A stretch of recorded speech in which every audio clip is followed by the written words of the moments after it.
పిత పుత్ర పవిత్రాత్మ నామమున ఆమెన్. గౌరవనీయులైన సహోదరి సహోదరులారా, ఈనాటి క్రీస్తు ప్రభుని యొక్క పవిత్ర సువిశేష పట్టణము లోకా గారి సువార్త 18వ అధ్యాయము 9వ వచనం నుంచి 14వ వచనం వరకు ఈ వచనములను చదువుకొని ధ్యానించుకోవడానికి ప్రయత్నం చేద్దాం. పరిసయ్యుడు సుంకరి. పిమ్మట యేసు తాము నీతిమంతులమనియు తక్కిన వారు నీచులనియు ఎంచుకొను కొందరిని ఉద్దేశించి ఈ ఉపమానము చెప్పెను. ప్రార్థనకై ఇద్దరు దేవాలయమునకు వెళ్ళిరి.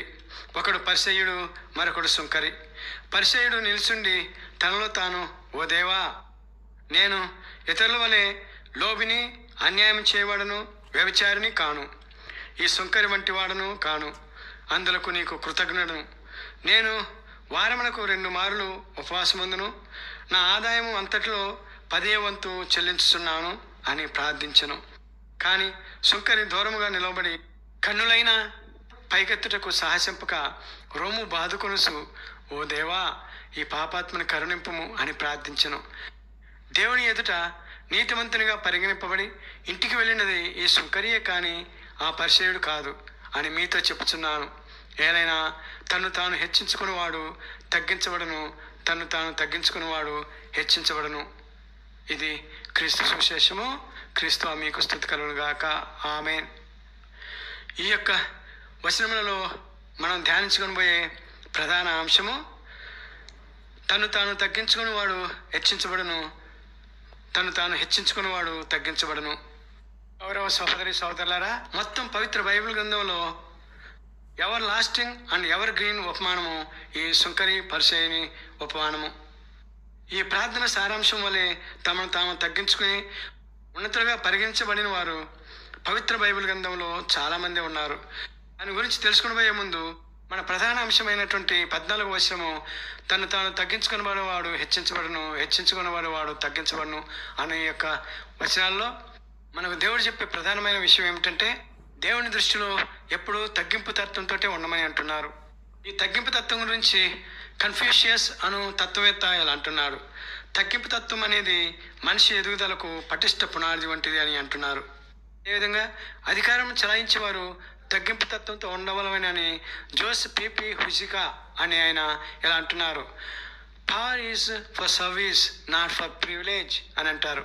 అంటే అధికారం అనేది సేవ కొరకు, అంతేగాని అది నిన్ను నువ్వు ఒక గొప్ప అవకాశంగా ఉపయోగించుకోవటానికి కాదు అని అంటున్నారు. ఈ జోస్ పిపి అని ఆయన ఉరుగ్వే దేశపు 40వ ప్రెసిడెంట్. ఈయన తన యొక్క అధికారం చలాయించే సమయంలో ఎంతో తగ్గింపు తత్వంతో జీవించినటువంటి, ప్రపంచ ప్రఖ్యాతిగాంచినటువంటి ప్రెసిడెంట్గా పేరు పొందాడు. ఈయన ఒక దేశ ప్రెసిడెంట్ అయినప్పటికీ కూడా ఎంత సింపుల్గా లేక ఎంత తగ్గింపు తత్వంతో జీవిస్తే ఆ మనిషికి అంత మనశ్శాంతి ఉంటుందని నమ్మిన ఏకైక వ్యక్తి. అదేవిధంగా తన యొక్క జీవితాంతం జీవించాడు. అదేవిధంగా గౌరవనీయులైన సహోదరి సహోదరులారా, తను తాను తగ్గించుకునేవాడు హెచ్చించబడను, తను తాను హెచ్చించుకునేవాడు తగ్గించబడను అను ఈ సూక్తిని ఎందరో ప్రపంచ నాయకులు స్వీకరించి సూక్తి ప్రకారం జీవించిన వారు ఉన్నారు. ఎందువల్లంటే అంతగా ప్రపంచ నాయకుల్ని ఈ సూక్తి ఆకర్షించింది లేక ప్రభావితం చేసింది అనవచ్చు. క్రీస్తు ప్రభు యొక్క ఈ సూక్తిని నిజ జీవితంలో అనుసరించి ఎంతో గొప్ప వ్యక్తి అయినటువంటి ఒక శాస్త్రవేత్తల గురించి మనం తెలుసుకోబోతున్నాం ఇప్పుడు. అది ఒక కమ్మరివాణి కుటుంబం, ఒక పేద కుటుంబం. ఇంగ్లాండ్ దేశం యొక్క ముఖ్య నగరమైనటువంటి లండన్కి దగ్గరలో ఉన్నటువంటి న్యూయింగ్టన్ అను ఒక కుగ్రామంలో ఈ కుటుంబం నివసిస్తుండేది. ఈ కుటుంబము ముందుగానే మనం చెప్పుకున్నట్టుగా కమ్మరి వృత్తిపై ఆధారపడి జీవించేది. ఎంత పేదరికంగా ఉండేవారంటే తండ్రి రెక్కాడితే కానీ 4 కుమారుల యొక్క డొక్కలు ఆడేవి కాదు. అనగా అంత పేదరిక కుటుంబం.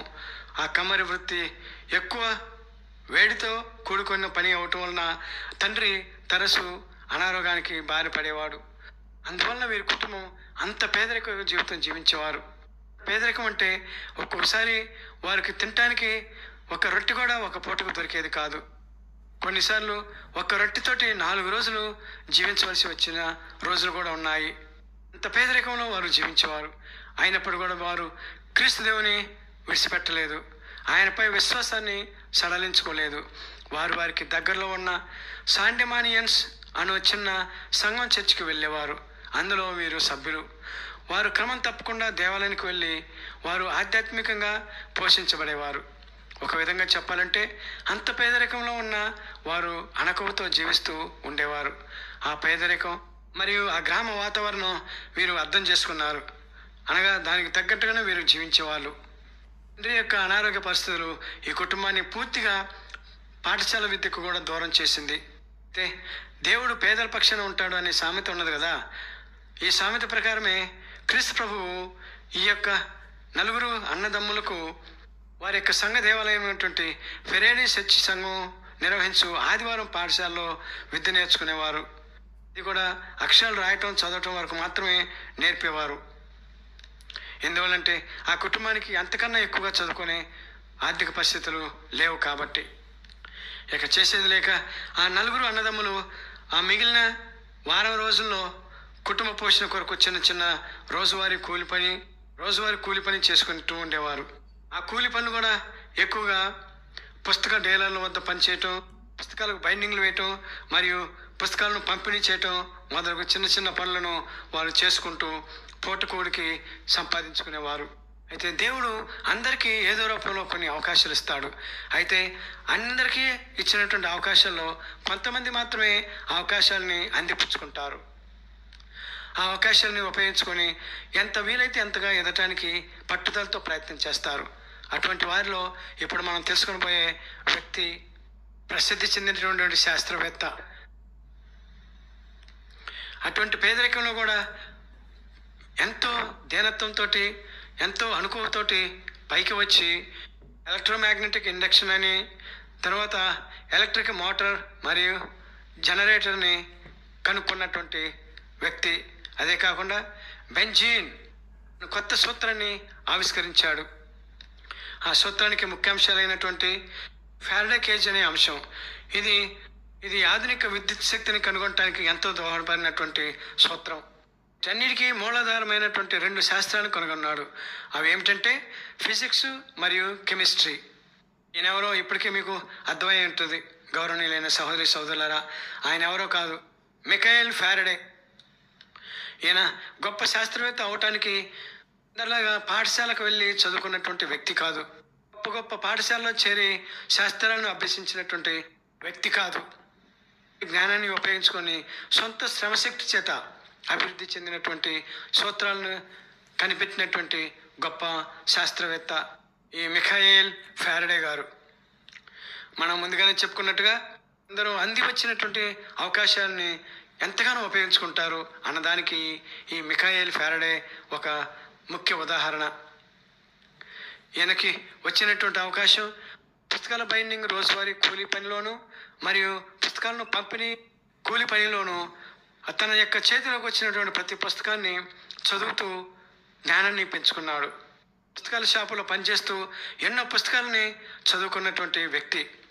వారి యొక్క దేవాలయంలో ఆదివారం నేర్చుకున్నటువంటి అక్షర జ్ఞానంతో 14 ఏళ్ల వయసులోనే చదువుకున్నటువంటి పుస్తకాల మీద శాస్త్రాలను పరిశోధన చేస్తూ ఆ సూత్రాలను కార్యరూపంలో పెడుతూ ప్రయోగాలు చేస్తూ ఉండేవాడు. ఇలా చేస్తున్న సమయంలో తనకు కెమిస్ట్రీ మీద మరియు ఫిజిక్స్ మీద ఎక్కువగా శ్రద్ధ చూపించేవాడు. అలా తను సొంతంగా చదువుకుంటున్న సమయంలో ముఖ్యమైన విషయాలను నోట్స్లో రాసుకుంటూ కొన్ని సూత్రాలను సొంతగా కనిపెడుతూ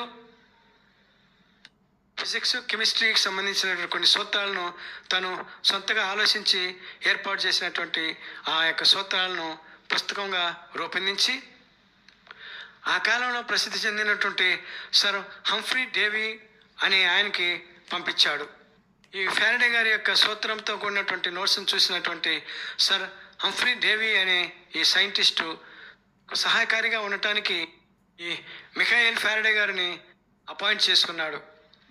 ఏ విధంగా హంఫ్రీ డేవీ గారు ఇచ్చినటువంటి అవకాశాన్ని బట్టి వారి యొక్క పరిశోధనశాలలో మిఖాయేల్ ఫారడే గారు 1821వ సంవత్సరంలో ఎలక్ట్రికల్ ఎనర్జీ అనే సూత్రాన్ని మెకానికల్ మోషన్స్ అనే సూత్రంలో ఒక యంత్రాన్ని కనిపెట్టాడు.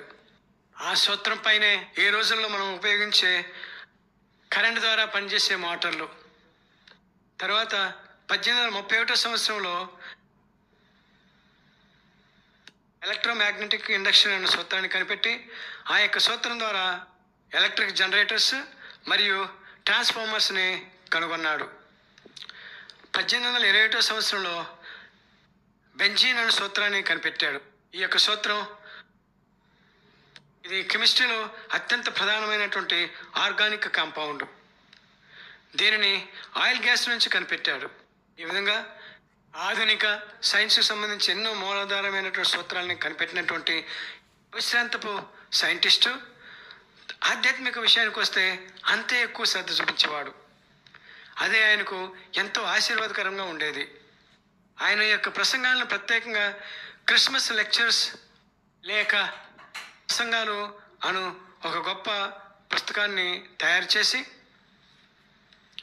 ఆ కాలంలో రాయల్ ఇన్స్టిట్యూషన్స్ని ఏర్పాటు చేసి ప్రతి సంవత్సరం వచ్చే క్రిస్మస్ పండుగ సమయంలో క్రిస్మస్కు సంబంధించినటువంటి సందేశాలు ఇస్తూనే ఆ యొక్క క్రైస్తవ సందేశంతో పాటుగా సైన్స్కు సంబంధించినటువంటి కొన్ని అంశాలు కూడా వాటిలో ప్రవేశపెట్టి ప్రజలకు అర్థమయ్యే భాషలో, అనగా క్రీస్తు ప్రభు యొక్క సందేశాలను సైన్స్తో మిళితం చేసి చక్కటి ప్రసంగాలను చెప్పేవాడు.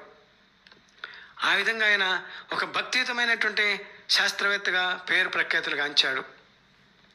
ఒకప్పుడు ఆదివారం పూట మాత్రమే చదువుకున్నటువంటి ఈ మైఖేల్ ఫ్యారడే సైంటిస్ట్ అయిన తర్వాత ఆ యొక్క చర్చికే ఒక ప్రధానమైనటువంటి సభ్యుడిగా ఆ చర్చి అభివృద్ధికి ప్రధాన పాత్ర పోషించాడు. ఎందరో విశ్వాసుల్ని ఆకర్షించాడు.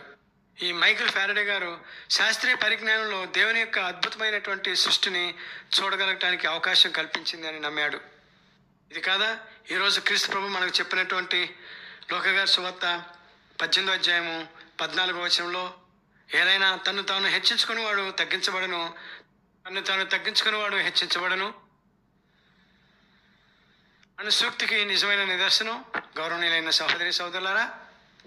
కాబట్టి ఒదిగి ఉందాం, తగ్గించుకుందాం. క్రీస్తు ప్రభుని యొక్క పాద సన్నిధిలో ఎంత జ్ఞానాన్నైనా శాస్త్రీయపరమైనటువంటి జ్ఞానాన్నైనా సంపాదించుకొని తగ్గించుకొని ఉండటానికి ప్రయత్నం చేసే శక్తిని మనం ప్రసాదించమని క్రీస్తు ప్రభువుని వేడుకుందాం. మైఖేల్ ఫ్యారడే గారిని ఒక ఉదాహరణగా తీసుకుందాం, ఆదర్శంగా తీసుకుందాం. మనం ఎంత పేదరికమైన దేనస్థితిలో ఉన్న దేవుడిచ్చినటువంటి అవకాశాన్ని అందిపుచ్చుకొని మైఖేల్ ఫ్యారడే గారి లాగా ఎదగటానికి ప్రయత్నం చేద్దాం. దేవుని మహిమపరచడానికి ప్రయత్నం చేద్దాం. దేవుడు మనల్ని దీవించుదుగాక. ఆమెన్. పితా పుత్ర పవిత్రాత్మ నామమున ఆమెన్. గౌరవనీయులైన సహోదరి సోదరులారా, దయచేసి ఈ ఛానల్ని సబ్స్క్రైబ్ చేసుకొని దేవుని వాక్యం ఇంకా ఎక్కువ మందికి చేరే విషయంలో సహకరించవలసిందిగా మేము కోరుతున్నాను. దేవుడు మేము దీవించుదుగాక. ఆమెన్.